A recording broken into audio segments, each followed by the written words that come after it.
Hello and welcome back to Will's World Reviews and More. This is a different kind of video that I thought I'd try out now.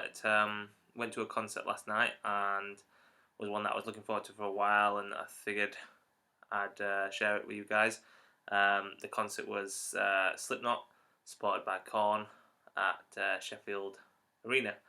Now, this was a gig that I was kind of looking forward to for a long time because I was supposed to see Slipknot back in 2008 at Leeds Fest, and I think it was the time when Joey had broken his ankle, so they couldn't make it, and I was quite disappointed because I think they were one of the main reasons that I went to Leeds Fest that year. So it's really been kind of leading up until this point. I know they have toured since then, but for whatever reason I hadn't been able to go or didn't really fancy it at the time. So it's quite disappointing that obviously I went to see him last night, and Joey is no longer in the band, obviously for disputed reasons. We're not quite sure, and obviously Paul Gray sadly passed away a couple of years ago. But it was still entertaining, and I'm glad that I've ticked them off my list. And I'll get to a bit more in-depth review of their performance in a bit. Korn were another band that I've been wanting to see for quite a while. Had a big interest in them since probably around the same time as I got into Slipknot. So again, it was something that I didn't want to pass up the opportunity to go see both together. My sister bought the tickets for us because she's quite a big Korn fan. So we went to see them together last night, and I think she said that she got into Korn because I was listening to it. I listened to Korn quite a lot, so it's nice to know that somehow it's been passed on, because she was born in 1994, so she was literally born in the year that Korn began, really, or the first album was released. So that just shows, how much of a legacy they're going to leave, in terms of music, and how testament to how good they are that they're still really popular today. So the concert in general, it was it was a big show, Sheffield Arena, big venue. I'm not quite sure whether each individual band would have been able to sell out, because it was sold out, I think, on their own, but together it was a really good idea that I did that.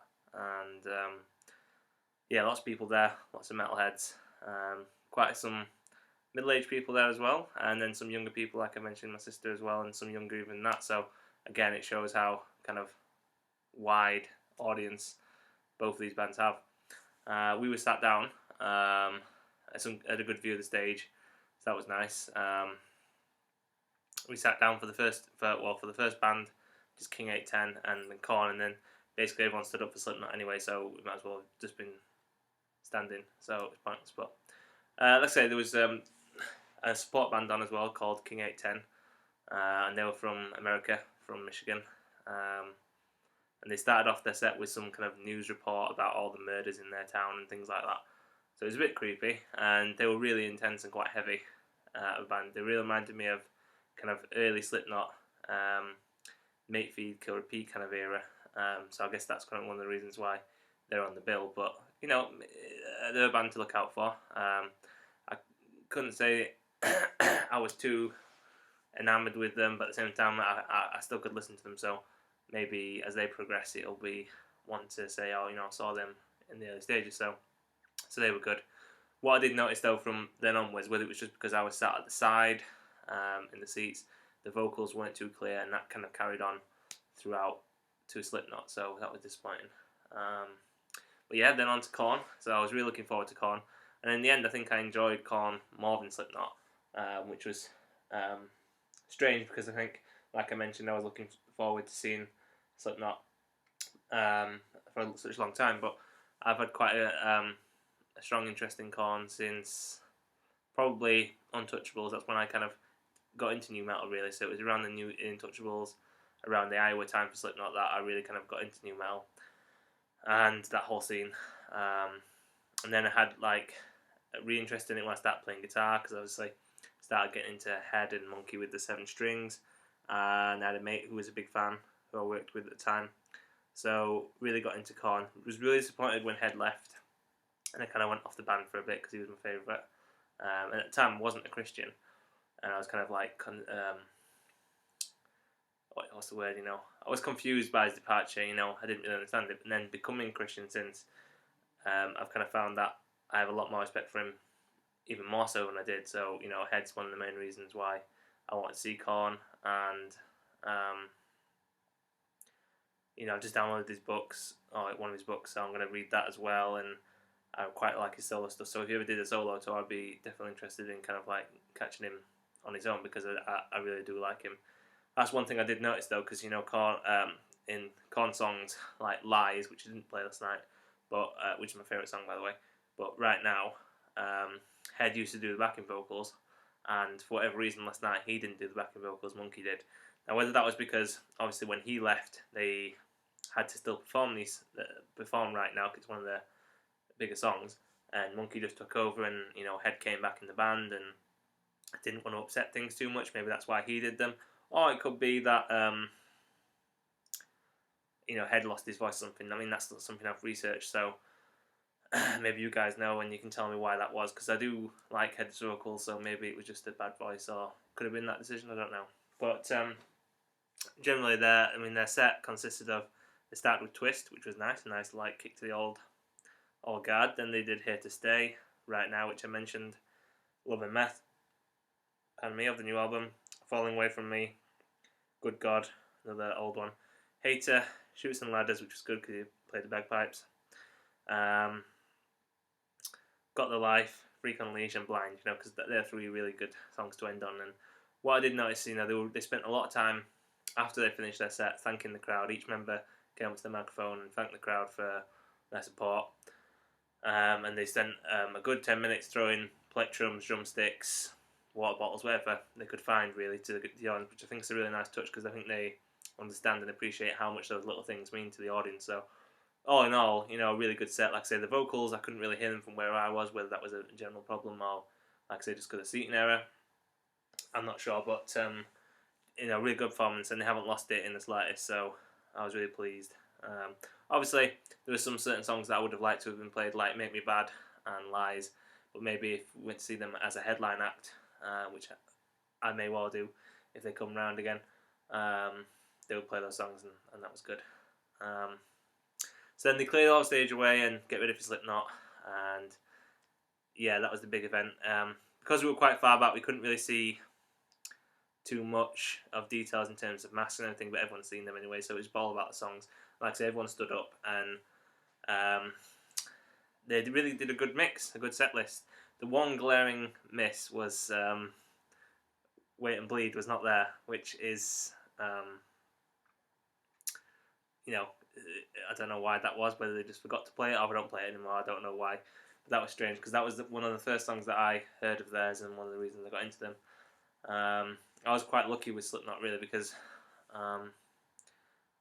at first they used to scare the shit out of me, really, because they were just so scary, especially Corey's mask. I remember seeing a picture of him in Kerrang, sat on the toilet doing that, and I was like, oh, that's a bit scary. But then I kind of grew into it a bit more, and I got given 2 Slipknot hoodies and the first 2 albums, self-titled, which was not the original one with Purity on and Frail and Nursery, it was the reissue, still in a nice package, you know, the fold out, but with the, you know, when they re-released it with the extra tracks, and I got given eyewear, and I got given loads of other metal CDs by a friend of my mum's son, so that was really nice. So that really got me into it, because I thought, oh well, if I've been giving them, they must be good, well, I must listen to them, kind of thing, and then that's what I did, and really got into them then, from then on. And then a couple of years later, they released Vol 3, and I bought that, I think, while I was actually on a French exchange trip in France, listened to that like mad, and that's when things started to change. Obviously for Slipknot, they kind of got a new audience, a mellower time, and I said I would have been able to see them at Leeds Fest, but they cancelled. That was just after they released All Hope Is Gone, and yeah, I've been following them since, and was excited to get a new album, which has been pretty good, really. So that's kind of my history with Slipknot, really. I saw Stone Sour in about 2007, which was good, because Jim Root's my favourite member from Slipknot, so I'm disappointed that he's not in Stone Sour. anymore. Not sure why that is. Again, it's not really been made clear. But like I say, a good set from Slipknot. They started off with Sarcastrophe after playing. They do all the way through. They played the samples of certain songs like XIX, Frail Limb Nursery, and then obviously 74261700027, and then at the end, Funny Until We Die. But good set list. Sarcastrophe, Heretic Anthem, My Plague, Devil in Eye, Psychosocial, Negative One, Eeyore, Liberate, Purity, Before I Forget, Duality, Left Behind, Spit It Out, Custer, and then they came back on for the encore, which was Sick, People Equal Shit, and Surfacing. So all in all, a really good set. I think they've adapted really now, because obviously losing the two members, they're still not. I don't think they're as close as they were. The set lists have changed a lot now. Obviously, 5 albums, they have to vary it a bit. I was pleased that towards the end they did get a lot of the first 2 albums in, because that was they're my favourite albums. Not a lot of full 3, to be honest. Duality. I think that's it. Before I Forget. But that's it, yeah. So, again, a bit strange, but they've started to tone down the stage work as well. I mean, they only had a couple of Flames, Clown, and Chris. They had the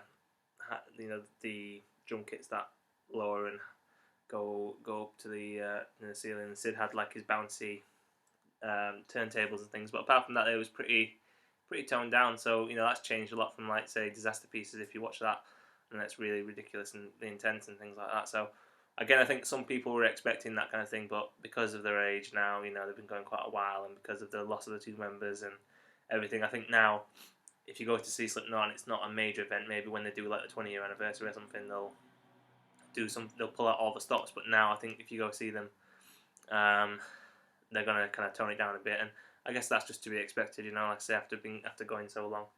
But generally, all in all, it was a great gig to go to. One I can say that I've been to and enjoyed. And yeah, if you guys ever get a chance to go see either of those bands, and then look out for King 810, then I definitely recommend it. So that's about it, guys. Thanks for watching. Keep liking, commenting, and subscribing. Had some good comments recently, which is much appreciated. But until then, yeah, just keep it cool. See you.